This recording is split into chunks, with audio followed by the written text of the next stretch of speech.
বন্ধুরা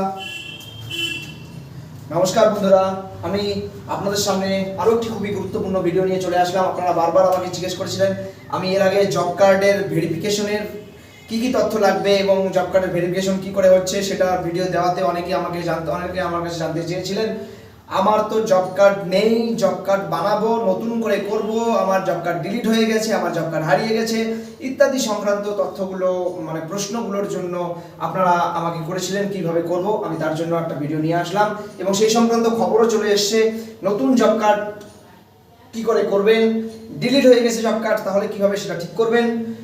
আপনারা ভিডিওটি দেখুন, আশা করি আপনাদের ক্লিয়ার হয়ে যাবে সমস্ত কিছু। দেখুন, একটা অফিসিয়াল একটা অর্ডার যেটা হচ্ছে কি operating SOP standard operating procedure for receipt verification approval and issuance of job cards under VVG Ramji MG NRCS during Jankalyan Shibir.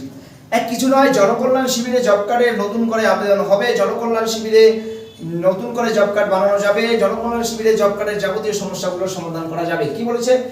Adult members of rural households who are willing to undertake unskilled manual work and either do not process job card, job card, যার কোনো job card নেই, or whose household job card has been deleted এবং যার job card delete হয়ে গেছে, shall be eligible to apply for a new job card। অবশ্যই তিনি কিন্তু একটা নতুন জব কার্ডের জন্য আবেদন করতে পারেন। Application in the prescribed format along with photocopies of the following documents। Application করতে হবে যে একটা প্রেসক্রাইবড ফরম্যাটে একটা ফরম্যাট দেওয়া হবে এবং সাথে সেই ডকুমেন্টসগুলো দিতে হবে। Can be submitted to the nearest Jankalyan Shibir এবং সেই ডকুমেন্টস অ্যাপ্লিকেশনের সহকারে আপনাকে সেই ডকুমেন্টসগুলো সহকারে কিন্তু যে জনকল্যাণ শিবির আপনার গ্রাম পঞ্চায়েত অফিস হতে পারে, আপনার মিউনিসিপ্যালিটি অফিস হতে পারে, আপনার ব্লক অফিস হতে পারে, আপনি কিন্তু সেখানে সাবমিট করবেন। কবে? 15 থেকে 17 জুনের মধ্যে। এবং কি কি ডকুমেন্টসগুলো দিতে হবে দেখে নিন। এপিক কার্ড, ভোটার কার্ডের জেরক্স অবশ্যই দিতে হবে।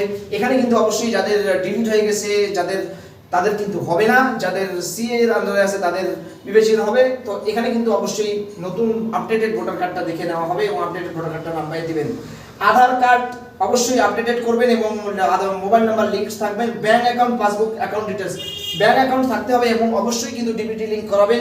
কাস্ট সার্টিফিকেট ওয়্যার অ্যাপ্লিকেবল, যদি কাস্ট সার্টিফিকেট থাকে তাহলে করবেন, কারণ আমরা 100 দিনের কাজের যে অ্যাক্ট, সেই অ্যাক্টে দেখেছি যে এসসি এসটি অন্তর্ভুক্ত কেউ যদি আবেদন করে তাহলে কিন্তু তাকে অগ্রাধিকার দিতে হয়।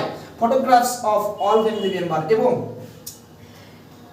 যাদের নাম আপনি জব কার্ডে রাখতে চান অ্যাডাল্ট মেম্বার 18+ তাদের কিন্তু আপনি সবারই ফটোকপি, এই ডকুমেন্টসগুলো কিন্তু যাদের নাম আপনি জব কার্ডে এনরোল করতে চান, যদি 5 জন ফ্যামিলিতে থাকে অ্যাডাল্ট মেম্বার 18+ মেম্বার 18 বছরের বয়স বেশি, আপনার কিন্তু সবারই সমস্ত ডকুমেন্টসগুলো দিতে হবে জেরক্স এবং প্রত্যেকেরই photocopy, photo, passport size photo. আশা করি আপনাদের অনেকটাই সুবিধা হলো। আপনারা কি করে নতুন জব কার্ড করবেন, কুমোরদাখলা জনকল্যাণ শিবিরে যাবেন, সমস্ত ডকুমেন্টস যাবেন, অ্যাপ্লাই করবেন, নতুন জব কার্ডও করতে পারেন, ডিলিটেড হয়ে গেলেও ডিলিটটা ঠিক হতে পারে, যাবতীয় সমস্যা জব কার্ডের সেদিন কিন্তু সমাধান করা হবে। ভালো থাকবেন, সুস্থ থাকবেন এবং ভিডিওটি ভালো লাগলে লাইক, কমেন্ট, শেয়ার করে আমাকে অনুপ্রাণিত করবেন।